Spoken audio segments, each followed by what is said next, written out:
और अब बात करेंगे प्रदूषण की। जी हां, दिल्ली एनसीआर की हवा बेहद खराब हो गई है। कई जगह पर एयर क्वालिटी इंडेक्स 300 के पार है। अक्षरधाम में एयर क्वालिटी इंडेक्स 318 दर्ज हुआ है। गाजीपुर की बात करें तो यहां AQI 318 है। आनंद विहार में भी 318 है।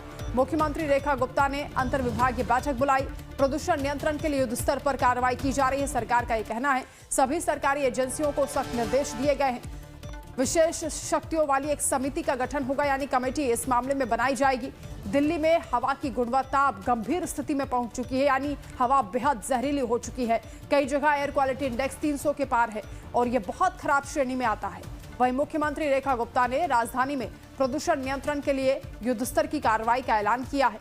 सचिवालय में हुई अंतर विभागीय बैठक में उन्होंने सभी सरकारी एजेंसियों को निर्देश दिया है कि किसी भी तरह की लापरवाही बर्दाश्त नहीं की जाएगी। मुख्यमंत्री रेखा गुप्ता ने प्रदूषण रोकने के लिए एक विशेषज्ञ समिति बनाने का भी ऐलान किया है और इस कमेटी में प्रमुख विभागों के वरिष्ठ अधिकारी होंगे। IIT और पर्यावरण विशेषज्ञ भी शामिल होंगे। ये कमेटी सिर्फ स्ट्रेटजी बनाने तक सीमित नहीं होगी, बल्कि इसे पालन कराने और कार्रवाई लागू करने के अधिकार भी दिए जाएंगे। तो एयर क्वालिटी इंडेक्स लगातार खतरनाक श्रेणी में पहुंच गया है। दिल्ली के कई इलाकों में 300 के पार AQI दर्ज किया गया है और उसको लेकर अब सरकार भी गंभीर होती हुई नजर आ रही है। मुख्यमंत्री रेखा गुप्ता ने मीटिंग बुलाई है और आपको बता देते हैं कि एयर क्वालिटी इंडेक्स का जो स्तर होता है वो किस तरीके से मापा जाता है। अगर 0 से 50 तक AQI दर्ज किया जाता है तो ये अच्छी श्रेणी में आता है, यानी हवा स्वच्छ होती है और इससे कोई खतरा नहीं होता। अगर 51 से 100 तक AQI पहुंचता है तो ये संतोषजनक स्थिति है, यानी हवा सामान्य है। इससे बहुत हल्का असर होता है और खासतौर से जो बीमार लोग हैं या संवेदनशील लोग हैं उन पर ही इसका असर होता है। लेकिन इससे ज्यादा अगर AQI बढ़ जाता है तो वो खतरनाक श्रेणी में पहुंच जाता है और दिल्ली में ऐसा ही हो रहा है। दिल्ली NCR में बढ़ते पोल्यूशन की जो वजह है वो भी आपको बता देते हैं। वाहनों में उत्सर्जन इसके लिए मुख्य वजह बताया जा रहा है।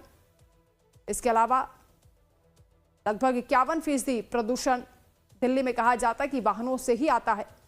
ट्रैफिक जाम और पुराने व्हीकल इसके लिए मुख्य समस्या माने जाते हैं। जो तमाम फैक्टर्स हैं दिल्ली NCR में बढ़ते पॉल्यूशन के लिए जो जिम्मेदार है वो हम आपको बता रहे हैं। गाजियाबाद में 9%, नोएडा में 6.5% से ज़्यादा इसका योगदान रहता है, यानी पड़ोसी जिलों से भी पॉल्यूशन इधर बढ़ता है। पराली जलाना भी एक फैक्टर माना जाता है, हालांकि इस पर अभी चर्चाएं हो रही हैं। पंजाब और हरियाणा में फसल कटाई के बाद पराली जलाने की वजह से भी पॉल्यूशन की समस्या बढ़ती है। तो दिल्ली NCR में आखिर प्रदूषण किन कारणों से बढ़ जाता है, आपको बता रहे हैं कि किस तरीके से पराली के जरिए भी कहा जाता है कि PM 2.5 में 40% तक का इसका योगदान रहता है और नवंबर-दिसंबर में ये चरम पर होता है।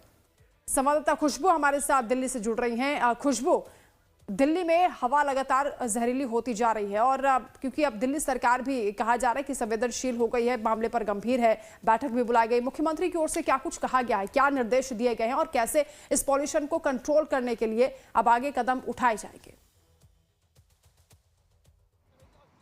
जी बिल्कुल वंदना, जिस तरीके से अक्टूबर महीने के बाद से ही दिल्ली और दिल्ली NCR की हालत लगातार बनी हुई है, प्रदूषण खतरनाक स्थिति पे बना ही हुआ है, घटने का नाम नहीं ले रहा है। 1-2 दिन की राहत मिलती है थोड़ी बहुत, उसके बाद फिर स्थिति जस की तस हो जाती है। ऐसे में दिल्ली की CM रेखा गुप्ता ने बैठक बुलाई। बैठक में ये एक डिसीजन लिया गया है कि अब जो है एक अलग से टीम बनाई जाएगी, समिति की गठन किया जाएगा जो प्रदूषण को कैसे रोकना है ये स्ट्रेटेजी बनाएगी। इस स्ट्रेटेजी बनाने के साथ साथ उसको फॉलो करवाने की भी जिम्मेदारी उस समिति की, उस टीम की होगी कि प्रदूषण नियंत्रण किस तरीके से होगा, स्ट्रेटेजी बनाए और फिर उसको फॉलो करवाए, ताकि जल्द से जल्द जो दिल्ली में प्रदूषण है खतरनाक जो स्तर पे लगातार बना हुआ है। आज की अगर बात की जाए, आज भी AQI ज्यादातर इलाकों में 300 के पार है और तस्वीरों के माध्यम से भी आपको दिखाएंगे। इस वक्त हम दिल्ली के इंडिया गेट पे हैं और यहाँ पे देखिए किस तरीके से जो स्मॉग है आप आराम से बड़े ही आसानी से देख सकते हैं। दूर दूर तक सामने ये कर्तव्य पथ है, सामने राष्ट्रपति भवन दिखता है जो नहीं दिख रहा है और प्रदूषण का जो असर है वो कहीं ना कहीं, एक तो ठंड भी है, ठंड के कारण और प्रदूषण के कारण यहाँ पे जो सैलानी आते हैं, इस वक्त जो सैलानियों की भीड़ होती है उसमें भी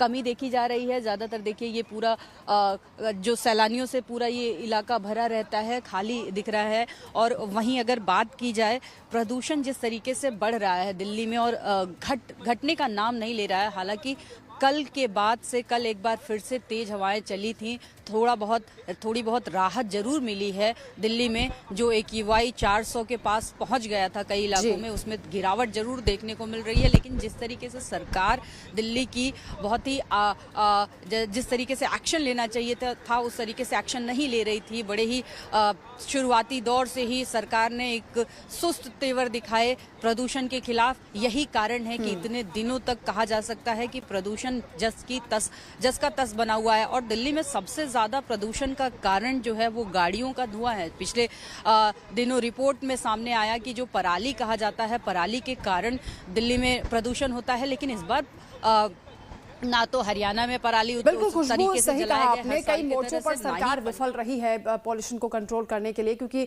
आर्टिफिशियल रेन की बात की गई थी, वो सफल नहीं हो पाया। इसके अलावा ग्रैफ 4 की पाबंदियां भी लागू है, लेकिन उसका भी बहुत ज्यादा असर दिखाई नहीं दे रहा। विंटर एक्शन प्लान का क्या हुआ? देखिए, विंटर एक्शन प्लान लागू है, शुरुआत से ही काफी लंबे टाइम से लागू किया गया। लेकिन विंटर एक्शन प्लान का जो असर दिखना चाहिए और जिस तरीके से उसको लेके कार्रवाई होनी चाहिए, आप फील्ड में जाएंगे, आपको उस तरीके से चीजें नहीं दिख रही हैं। स्प्रिंकलर्स कहा जा रहा था कि स्प्रिंकलर्स लगाए पूरे दिल्ली भर में चलाए जाएंगे, लेकिन जिस स्तर का प्रदूषण है उतनी मात्रा में ना तो स्प्रिंकलर्स दिखते हैं। अगर आप लुटियंस की बात कर लीजिए, यहाँ पे कुछ दिखेंगे। आप बाहर के एरियाज में जाएंगी जहाँ प्रदूषण ज्यादा है, वहां पे स्थिति और खराब है। वहीं कहा गया था जितने भी हाई राइज बिल्डिंग्स हैं उन पे जो टावर्स हैं उन पे लगाए जाएंगे एंटी स्मॉग जो गन है। वहां भी इस तरीके की स्थिति कुछ भी जिस तरीके से देखने को मिलना चाहिए। ना गाड़ियों पे पाबंदी है, सबसे ज्यादा जो असर है प्रदूषण का, सबसे ज्यादा जो कारण है बड़ा, वो गाड़ियों का धुआं है। लेकिन ग्रैप 3 की जब पाबंदियां तेज की गई थी, जब कहा गया था कि दिल्ली में जो बाहरी गाड़ियां हैं उन पे रोक लगेंगी, जो भारी गाड़ियां हैं उन पे रोक लगेगी ताकि धुएं में थोड़ी कमी आए। और साथ ही साथ वर्क फ्रॉम होम दिया गया था। तमाम जो चीजें की गई उसके बाद बिल्कुल खुशबू, जो पाबंदियां दिल्ली में लगी हैं उसका असर भले ही दिखाई ना दिया हो, लेकिन मुंबई में यही पाबंदियां हैं और वहां अब सामान्य AQI हो चुका है और मुंबई के लोगों ने राहत की सांस ली है।